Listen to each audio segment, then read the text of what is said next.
with our relocation projects in specific. And in my literature review for this paper, I didn't find any research that was itself focused on support infrastructure at relocation sites, or talking about the specific efforts of an LGU or a national government to really zoom in on the support infrastructure, particularly wastewater, at relocation sites. And in the Philippines, the common practice is comfort rooms, septic tanks, and rarely does it make it to secondary treatment. I think something like 74 or 75% of the population has access to improved sanitation. Only 5% of the waste ends up in a sewer, according to the Philippine Statistics Authority, which means that the city has a lot of really wonderful engineers and architects, but none of them had any experience designing wastewater infrastructure before. So I'll just give a little bit of the information about Tacloban City, because this is one of the first sessions. If you're not familiar with it, after Typhoon Haiyan, they're moving about 15,000 families to an area north of the city. It dubs Tacloban North. It's geographically dispersed, and it's underway right now. It should be finished by 2019. In the Tacloban North Integrated Development Plan, the city identified 12 priority areas, and wastewater is one of those areas. This talk isn't about the technical specifics, the design and exactly what was selected, but in case you're interested, don't worry about the drawing. I'm sure that's way too detailed and small to see, but it's a decentralized wastewater treatment system. This consists of septic tanks, but then going to a settler, anaerobic baffled reactor, anaerobic filter, and a planet gravel filter. So these are non-mechanized biological processes, different than a conventional centralized system, which is much more expensive. So in to show reflection on all these hoops and hurdles and innovative project management styles that were required to bring teams together and start tackling these problems, we found just sort of 4 insights and 4 things we'd like to share with you. The first is institutional ownership. So wastewater treatment, secondary treatment, is not a part of the socialized housing mandates in the Philippines, which means that the NHA and the local government, when they looked to their laws, saw no reason necessarily to do this and had no historic practice doing this. It wasn't a part of socialized housing before Typhoon Haiyan. And so there's a bit of this, well, why here and why now? Why these projects?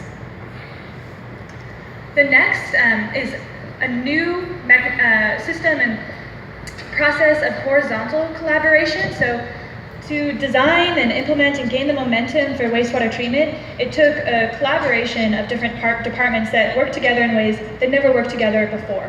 So under the City Housing Office, the Tacloban North cluster was developed, which led the entire relocation management process, all of it. And then as a subsidiary, the septage and sewage technical working group cluster was created. And these might seem like simple things, but you're getting people at tables consistently that have never been at the same table before. So it was a bit of a shakeup the way it happened the first 3 years. Now it's going back to the way the city departments were previously structured, so wastewater is now back in city health, but I think it matters that something really different was required to start this wastewater project. Something very different was also required at the regional and national levels. It required a different way of vertical collaboration. So in Tacloban City, and this isn't true for all Haiyan-affected areas, but in Tacloban City, the regional office of the National Economic Development Authority, the NEDA, Region 8, has been absolutely vital to bringing people together for wastewater treatment. For 2 reasons that we consider. One, they're not involved in project implementation themselves, so no one can argue that NEDA is trying to further its own goals. They're just trying to bring people to the same table. Also, the Regional Development Council, which holds money, is housed in the NEDA building. So when you're at NEDA, you have a better, quicker conduit of access to money. And finally, external partnerships were really important. As I mentioned, no one locally had experience designing and implementing wastewater treatment, and so the city turned to a partnership with Oxfam. to decide which sort of system they were going to build.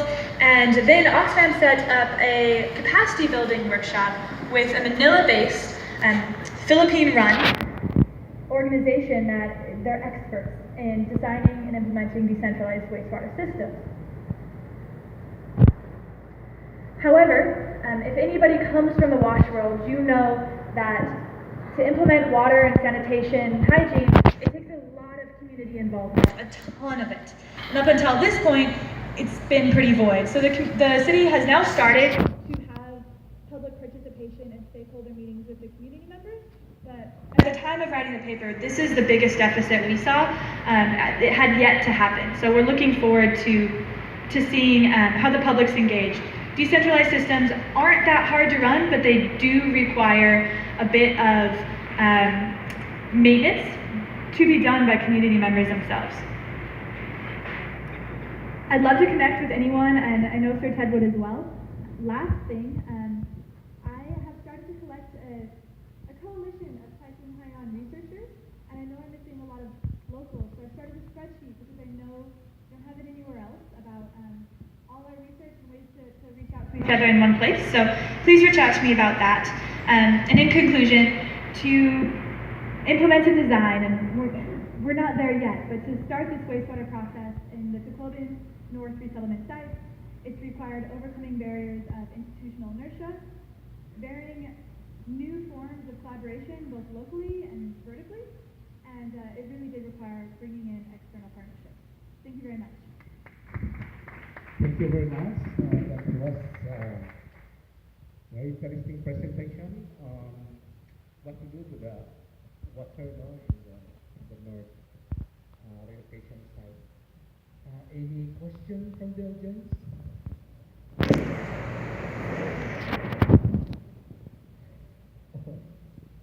Please come forward if you have any question. Okay, there's no question.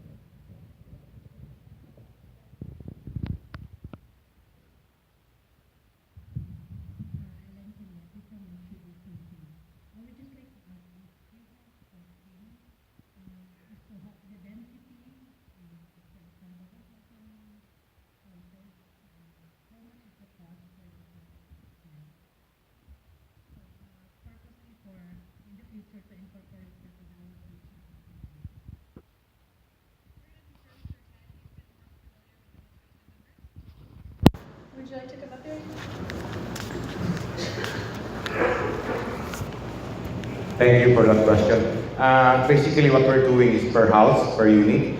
So the amount depends on the number of families, but usually we just peg it at 3,000 to 5,000 pesos per unit, per house. So when you talk about 1,000 houses, so we just multiply it by 5,000 pesos.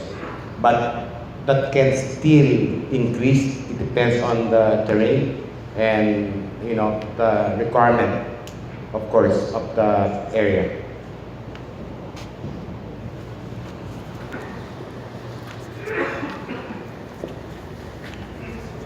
Some more question?